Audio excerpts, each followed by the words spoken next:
ینہو حیاتن طیبہ، جو میرے دین پہ چلے گا اس کو میں پاکیزہ، طیب کہتے ہیں مرغوب اور پاکیزہ. دیکھو طیب ایسی پاکیزہ چیز کو کہتے ہیں جس کی پاکیزگی کی وجہ سے اس میں رغبت ہو، آپ کو صاف ستھرے ہونے کی وجہ سے اٹریکشن ہو.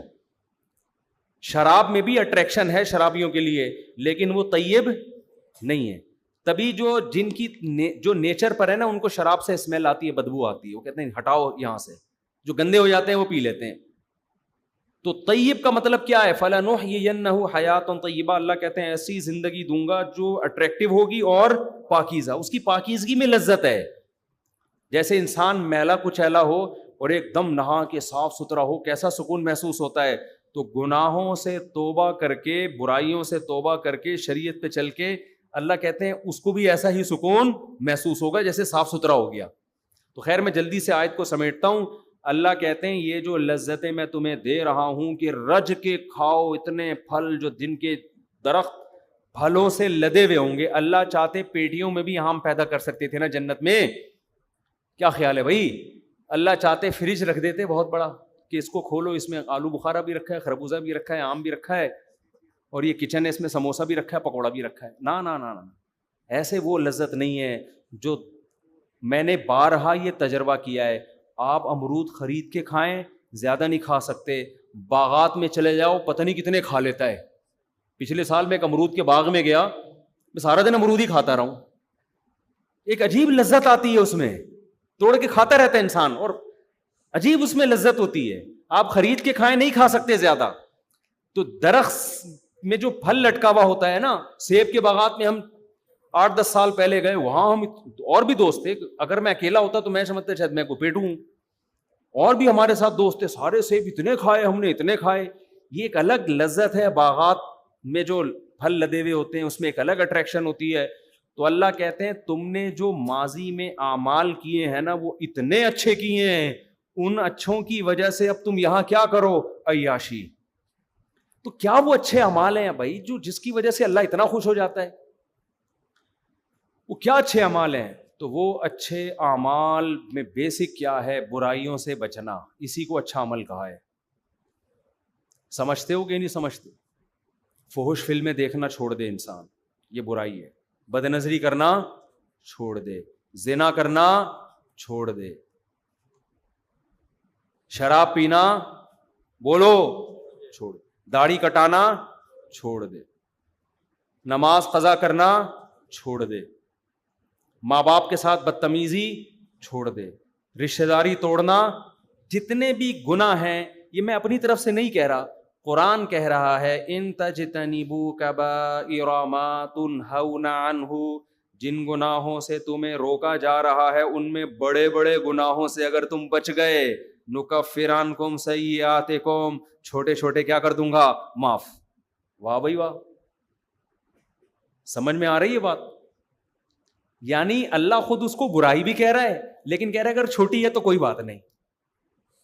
یہی بات بھائی، گورنمنٹ جب قانون بناتی ہے تو گورنمنٹ یہ آپشن دیتی ہے کہ یار یہ لا ہے، لیکن اگر یہ اس لا کی کوئی توڑ بھی دے تو کوئی مسئلہ نہیں ہے، یہ والا لا توڑے گی تو مسئلہ. گورنمنٹ سے پوچھیں گے بھائی کوئی بھی لا توڑو گے سزا ملے گی، چاہے چھوٹا لا بنائے اس لیے جاتا ہے کہ اس کو فالو کیا جائے. اللہ کی رحمت دیکھو، اللہ کہہ رہے ہیں چھوٹے گناہ میں بھی ہونی تو سزا چاہیے تھی، لیکن تم بڑے چھوڑ دو گے تو میری رحمت بھی تو ہے نا. تو چھوٹے موٹے کیا کروں گا؟ چھوٹے موٹے معاف کا مطلب بغیر توبہ کے، کیونکہ توبہ کے ساتھ تو بڑے بھی معاف ہو جاتے ہیں. تو بڑے گناہ کیا ہیں میرے بھائی؟ یہی تو ہیں، زنا کرنا، نماز کا قضا کرنا، داڑھی کاٹنا، شراب پینا. کبھی بد نظری ہو گئی یہ چھوٹا گناہ ہے، بد نظری کی لت پڑ گئی ہے یہ کیا ہے؟ یہ بڑا گناہ ہے. کیونکہ صغیرہ گناہ پر اصرار جو ہے نا بار بار، اور بد نظری ایسی چیز ہے کہ جو کبھی کرتا ہے وہی ہمیشہ کرتا ہے.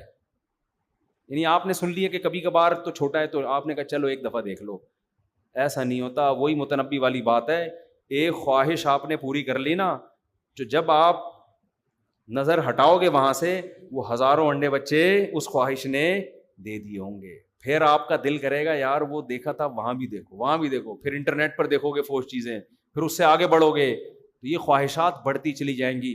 تو ایک کام تو فوراً کر لو، بس اس کے بعد میں بیان ختم کرتا ہوں. بریک ضرور لگا لو, جہاں ہو وہیں رک جاؤ. اصل تو یہ کہ کبیرہ گناہ میں انٹرنیٹ پر فحش فلمیں اور یہ جو ہینڈ پریکٹس وغیرہ کی اللہ معاف فرمائے لت پڑ گئی ہے لڑکوں کو, اور یہ جو اس طرح کی بیہودہ حرکتیں بہت زیادہ ہو گئی ہیں. نماز فجر کی تو اکثر لوگ قضا کر رہے ہوتے ہیں. ایک کام ضرور کرو کہ گناہ میں اگر ایک حد تک جا چکے ہو نا, تو ایسا کرو کہ پیچھے آنا شروع ہو گئے نا, اس کا پتہ ہے فائدہ کیا ہوگا, کم از کم آگے بڑھنے سے رک جاؤ گے.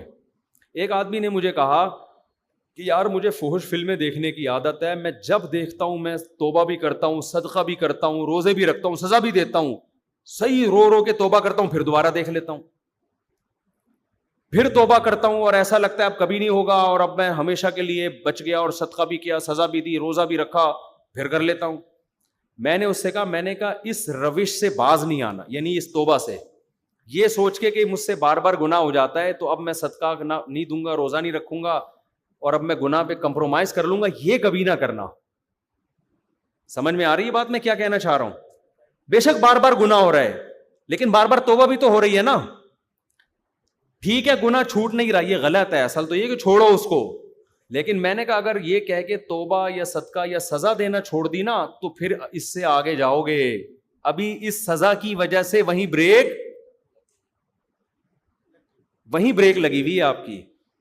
شیطان پتہ ہے کیا کہتا ہے؟ شیطان کہتا ہے تو نے 20 دفعہ توبہ کی ہے, 20 دفعہ اپنے آپ کو سزا بھی دے چکا ہے, روزہ رکھ کے یا صدقہ کر کے, جو بھی سزا انسان اپنے لیے متعین کرے, اور پھر بھی ہو رہا ہے تو چھوڑ یار, کرتا رہ یہ بیٹھ کے. یہ شیطان کا بڑا حربہ ہوتا ہے, کیونکہ یاد رکھو آپ نے خواہش پوری کر لی, یہ خواہش یہاں رکے گی نہیں, نہ یہ آپ کو آگے بڑھائے گی, زنا کی طرف لے کے جائے گی. یہ دماغ سے نکال دو کہ یہیں بریکیں لگیں گی. یہ جتنے بڑے بڑے دنیا میں عیاش اور کبیرہ گناہوں کے مرتکب ہیں, یہ پہلے چھوٹے گناہ کرتے ہیں, پھر یہاں تک پہنچتے ہیں. اچانک بڑے ڈاکو جو ہوتا ہے نا, جو بینکوں کو لوٹ رہا ہے اور ہزار گز کے بنگلوں میں ڈاکو بنا ہوا ہے, یہ پہلے مسجدوں سے چپل چراتے ہیں, یہاں سے شروع کرتے ہیں. انڈیکیٹر لے کے نکل لیے کسی بائک کا, کسی کی جیب سے 50 روپے نکال لیے, اماں کے پرس سے 50 روپے نکال دیے, ابا کی پینٹ سے 20 روپے نکال لیے. یہاں سے ہوتے ہوتے آہستہ آہستہ کانفیڈینس پیدا ہوتے ہوتے پھر بڑے بڑے بنگلوں کو لوٹتے ہیں. یہ کوئی ایسا نہیں ہوتا بالغ ہوتے ہی ایک دم کسی بلڈنگ میں ڈاکہ مارے, ایسا نہیں ہوتا. اگر آپ نے گناہ سے توبہ نہیں کی اور اپنے اوپر جرمانہ دے کے, اور پھر میں نے کہا بھائی جب آپ کو یہ فحش فلموں کی عادت پڑ چکی ہے تو نیٹ استعمال نہ کرو میرے بھائی. آپ کمرہ بند کر کے نہ بیٹھو, ایسی جگہ کمپیوٹر نہ رکھو جہاں تنہائی ہوتی ہے. بہت ساری چیزیں ہیں, اور بھی اس کے بہت نسخے ہیں, طریقے ہیں, ابھی میں اس کی ڈیٹیل میں نہیں جا رہا. تبلیغ میں وقت لگاؤ 4 مہینے کے لیے, تاکہ ایک طویل عرصے تک جب اس سے دور رہو گے تو دور رہنے کی عادت, جیسے گناہ کرتے کرتے کرنے کی عادت ہوتی ہے, دور رہتے رہتے رہنے. ایک صاحب نے مجھے بتایا, میں 4 مہینے کے لیے گیا اور میری یہ عادت بالکل چھوٹ گئی تھی, واپس آیا, پھر مجھ پر اتنا غلبہ ہوا, میں نے پھر یہ گناہ کر لیا. اب وہ مایوس ہو گیا, یار 4 مہینے لگانے کا بھی کوئی فائدہ نہیں. میں نے کہا نہ, یہ 4 مہینے تک اتنا دور رہے ہو نا, تو یہ شیطان نے بہت تمہارے دل میں وہ جمع کر دیا تھا ایک گناہ کا جذبہ.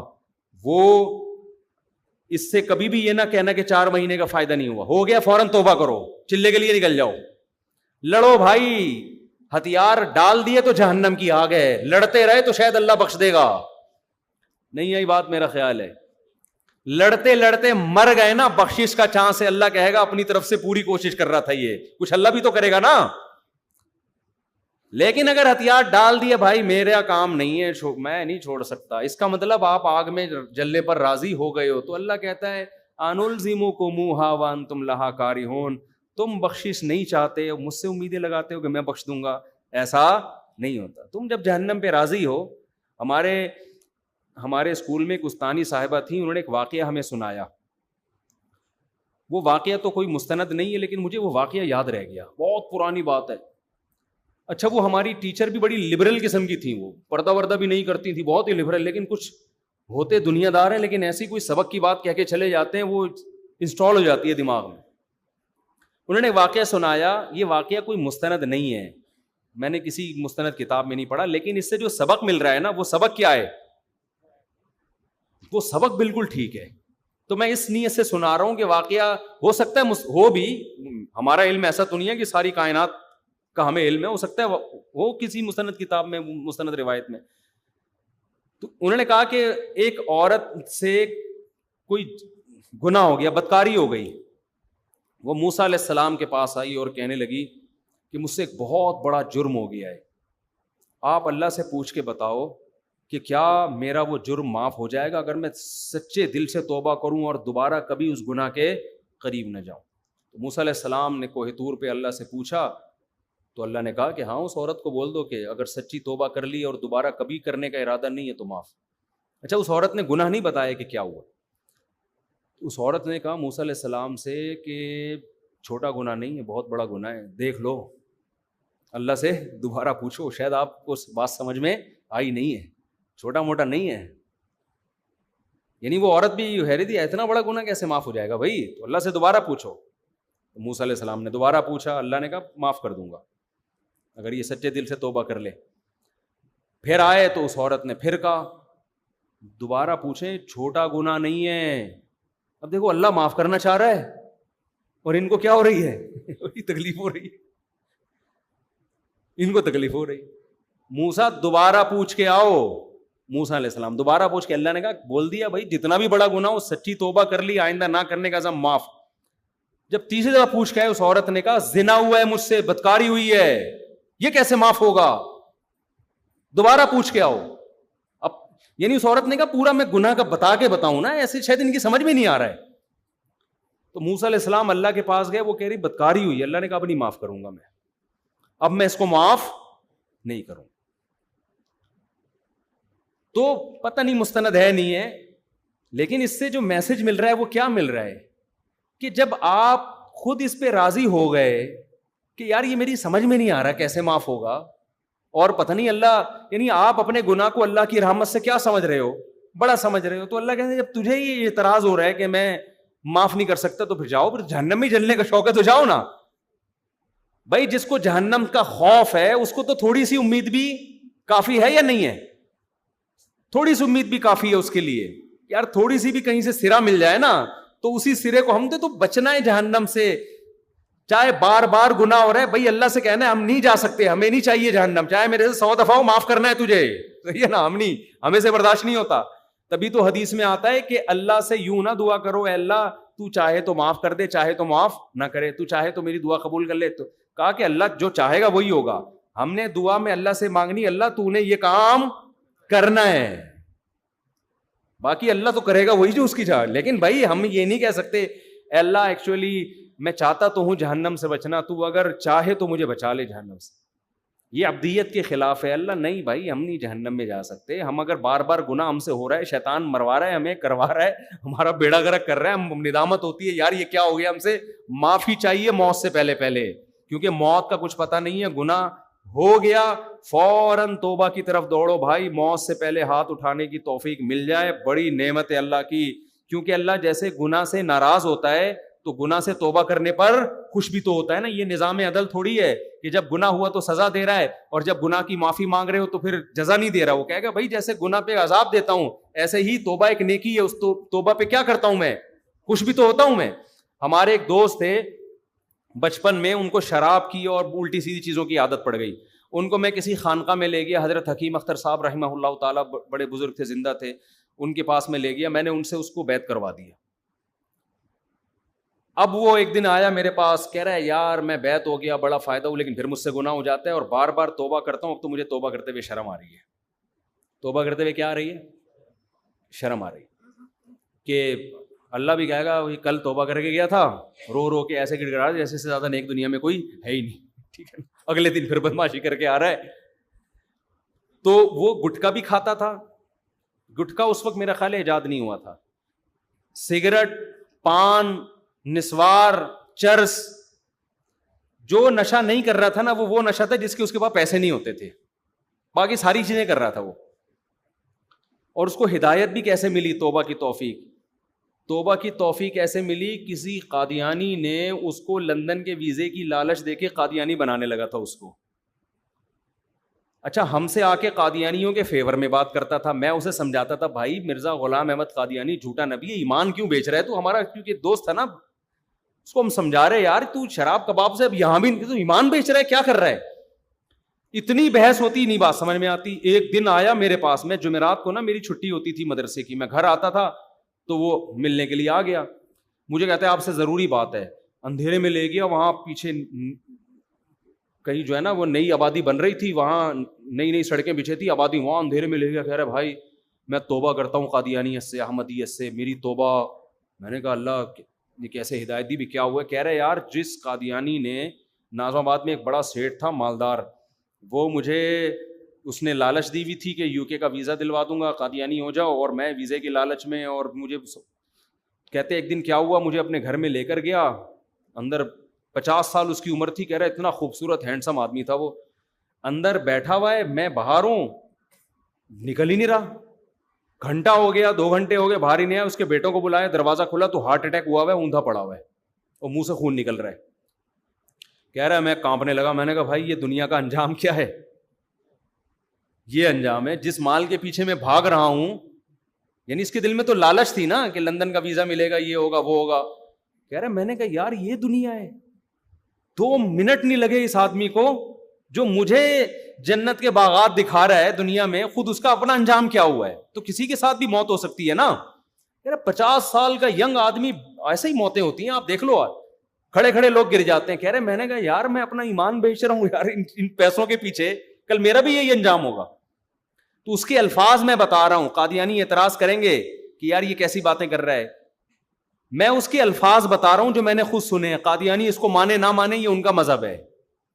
وہ کہتا ہے میں جب دفنانے کے لیے, کیونکہ دوستی تھی نا, جب ان کو دفنانے کے لیے گیا ہوں, کہہ رہے مجھے قبرستان کے نیچے اللہ کی قسم ایسا لگ رہا تھا جیسے آگ جل رہی ہے, اور یہ سب آگ میں, اور اس کو آگ میں پھینک رہے ہیں یہ لوگ, مجھے ایسا محسوس ہو رہا تھا. تو یہ بتاتے ہوئے بھی بڑا جذباتی ہو رہا تھا. ہم نے کہا چلو آپ کو ہماری باتیں سمجھ میں نہیں آئی, لیکن اللہ نے آپ پر رحم کیا. اب اس کو توبہ طائب کیا خیال پیدا ہوا نا, جب آدمی یو ٹرن لیتا ہے تو پھر پورا نیک بننے کی کوشش. کہہ رہا ہے یار میں شراب چھوڑنا چاہتا ہوں, یہ نسوار چھوڑ, حالانکہ نسوار تو حرام نہیں ہے, لیکن اس نے کہا میں سب چیزیں چھوڑنا چاہتا ہوں. تو میں اس کو لے گیا حضرت حکیم اختر صاحب رحمہ اللہ تعالیٰ کے پاس, کیونکہ یہ شاعرانہ مزاج تھا اس کا, تو حضرت کی بھی شعر و شاعری بہت ہوتی تھی. اب جب اس نے ان کا بیان سنا ہے تو یہ پھوٹ پھوٹ بہت اثر ہو رہا تھا دل پہ نا. تو کہہ رہے یہ تو سارا میرے بارے میں بیان ہو رہا ہے. تو کیونکہ بدنظری کا اس کو ایسا چیمپئن تھا نا, یہ کبھی کوئی انٹی کہیں سے گزرے اور یہ نہ دیکھے, یہ ایسا ہوتا نہیں تھا. جو خود بتاتا یار یہ عورت میری ایسی مجھ سے بہت کلوز تھا. کہہ رہا عورت میری کمزوری ہے بھائی, کہیں سے انٹی گزر رہی ہوں گھر تک پہنچا کے آتا تھا اس کو. اب ان کا پورا بیان بدنظری کے خلاف, یہ وہاں چیخ رہا ہے نا, لوگ بھی اس کو دیکھ رہے ہیں. خیر ہم نے بیعت کرا دیا, اب توبہ طائب کر لی اس نے. تھوڑے دن میں پھر کہتا ہے میں گھر آتا ہوں, مجھ سے پھر گناہ ہو جاتا ہے. بار بار جب ہوا نا تو مجھ سے ملا, کہنے لگا یار اب تو مجھے توبہ کرتے ہوئے کیا شرم آ رہی ہے. اللہ بھی کہے گا کل رو دھو کے گیا ہے, توبہ کی, اب دوبارہ کیا کر رہا ہے, اب دوبارہ تجھے شرم نہیں آتی, معافی مانگنے آ گیا. تو میں اس کو دوبارہ لے کر گیا. اللہ کی قدرت, حضرت حکیم اختر صاحب رحمہ اللہ تعالیٰ, میرے تو شیخ حضرت مفتی رشید احمد صاحب تھے, لیکن میں اس کی وجہ سے ان کے پاس چلا گیا. تو وہ بیان میں کہنے لگے یہ اہل اللہ ایسے ہوتے ہیں کہ بعض آپ کے دل میں جو بات ہوتی ہے نا, یہ وہی زبان سے اکثر ان کی دل بیان میں نکل رہی ہوتی. انہوں نے کہا کہ دیکھو جب تم سے گناہ ہوتا ہے نا, توبہ ٹوٹتی ہے, اس وقت شرم آنی چاہیے. توبہ کرتے ہوئے شرم نہ کھاؤ, توبہ توڑتے ہوئے شرم آنی چاہیے. توڑتے ہوئے شرم آ نہیں رہی ہوتی ہے بھائی, اور دوبارہ توبہ کرتے ہوئے آ رہی ہے. ہونا تو یہ چاہیے جب توبہ کر کے گیا ہے تو دوبارہ گناہ کرتے ہوئے شرم آئے نا کہ یار کل کتنا رو دھو کے گیا ہوں اور اللہ سے معافیاں مانگی ہیں, اس وقت شرم نہیں آ رہی, یہ شیطان کا ہے. تو انہوں نے کہا بار بار توبہ ہو جائے, توبہ کرتے ہوئے شرم مت کرو, اس لیے کہ توبہ نیکی ہے, نیکی کرتے ہوئے شرم نہیں آنی چاہیے. توبہ توڑنا گناہ ہے, گناہ کرتے ہوئے شرم آنی چاہیے. میں نے کہا لے بھیا ہو گیا نا, تیرے اشکال کا جواب مل گیا. تو بار بار اس سے فائدہ کیا ہوگا میرے بھائی, آپ کا اس قدم وہیں رک جائیں گے, اور انشاءاللہ ریورس بھی ہو گیا, ایسا نہیں ہے, آہستہ آہستہ گناہ چھوٹ جائے گا.